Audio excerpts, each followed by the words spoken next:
Bonjour maître, Rémi Jossaume, vous êtes avocat en droit routier, président de l'Automobile Club des avocats. Et on va revenir sur cet accident terrible hier à La Rochelle. Il y a 7 enfants qui étaient à vélo, qui ont été blessés. 3 sont dans un état très grave et ça pose à nouveau la question de l'âge des conducteurs puisque la personne au volant était une femme de 83 ans.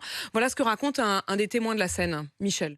Elle a bifurqué sur la gauche puisqu'elle a tapé cette voiture. Elle a tapé une partie de la colonne de vélo et elle n'a pas freiné. Il n'y a pas de trace de frein. La personne qui a percuté a continué sa route et a été arrêtée un peu plus loin, mais à 150 mètres, 200 mètres. Là. Et la dame était dedans, elle était choquée, elle ne se rendait pas compte trop de ce qu'elle avait fait.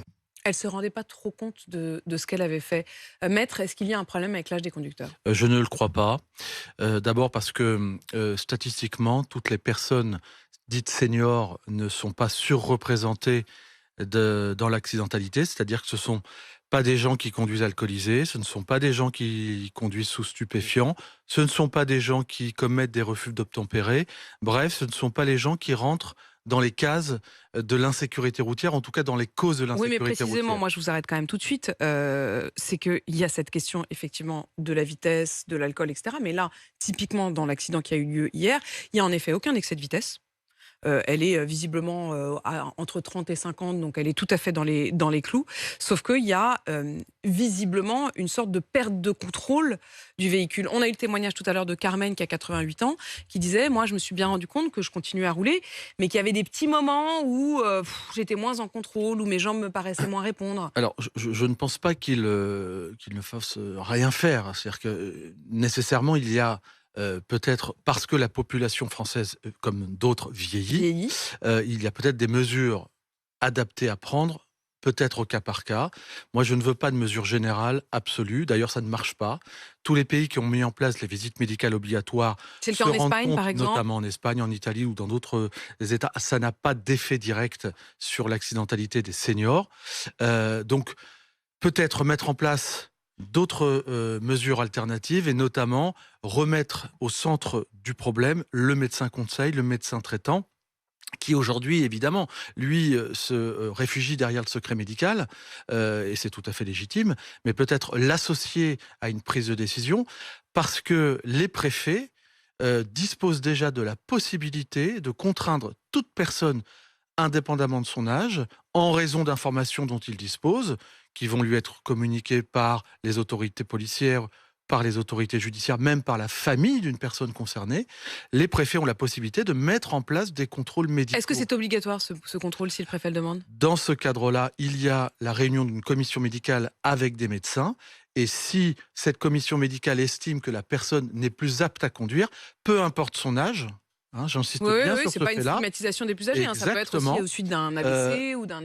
Tout à fait, exactement. Il y a une liste, si vous voulez, de pathologies. Il y en a plus de 110 qui sont recensées réglementairement. Le préfet peut alors interdire à la personne de conduire. Donc ce dispositif, il existe déjà. Oui, mais alors, Il faut le mettre moi, en je veux bien, place. il existe, mais est-ce qu'il est appliqué ? Moi, Alors, c'est-à-dire, j'ai l'impression qu'en théorie, il existe. Dans les faits, les familles se sentent souvent démunies. Vous avez On avait raison. eu de nombreux témoignages d'enfants qui disent de leurs parents ou de leurs grands-parents à quel point ils se sentent très seuls quand ils se retrouvent tout seuls autour de la table de la cuisine à devoir dire à leurs parents ou grands-parents « Écoute, c'est dangereux » et que le parent ou grand-parent en est même vexé. Comment Mais vous avez faire ? parfaitement raison, effectivement. Moi aussi, je suis confronté à ces témoignages-là. Des gens qui me disent on a caché les clés, on a même débranché la batterie de la voiture pour bloquer l'usage du véhicule. Donc je suis parfaitement d'accord avec vous sur ce point-là. Il y a un vrai effort à mettre Il faut en qu'ils fassent place. quoi ? Ceux qui nous écoutent et qui sont dans cette situation. Eh bien, Vous leur ils- dites quoi ? Ils appellent le préfet ? Ils font Alors, quoi ? Ils appellent qui ? Eh bien, ils font un signalement, j'allais dire, auprès de l'autorité policière, auprès de la gendarmerie, en leur indiquant que le senior en question n'est plus apte à conduire.